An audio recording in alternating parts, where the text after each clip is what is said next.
বলেন তো এগুলো কি? এগুলো হলো আলু। এখন আলুর সিজন। গ্রামে আলুর গাছগুলো মরে গেছে। এখন সবাই আলবাড়ি থেকে এই যে এইভাবে আলু হাঁচড়ায় হাঁচড়ায় হাত দিয়ে নিয়ে উঠাচ্ছে। ছোট ছোট আলু, এবং এই আলুগুলো অনেক খেতে সুস্বাদু এবং মজাদার। লাল আলু, অথেন্টিক, কোনো রং দেওয়া না, একেবারে অরিজিনালি আলু। সবাই যে ঝাঁকে ঝাঁকে উঠাচ্ছে, মহিলা পুরুষ সবাই গ্রামের এক সারিবদ্ধভাবে এই যে আলুর ক্ষেত, এই আলুগুলো সব কিছু উঠাবে এবং রোদে শুকায় তারপরে ঘরে উঠাবে।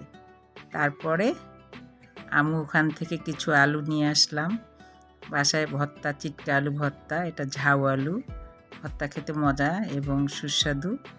আর রোজার মাস, আমি একটু আলুর চপ বানাবো, আপনাদেরকে দেখাবো আলুর চপ কীভাবে বানায়।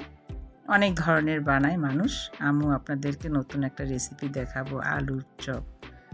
আমিও ভিন্নতাভাবে আপনাদেরকে করে দেখাবো ইনশাআল্লাহ। আপনারা ভালো থাকেন। রমজান মাস, সবাই রোজা আছেন, আমিও ডিস্টার্ব দিচ্ছি। ভালো থাকেন। আল্লাহ।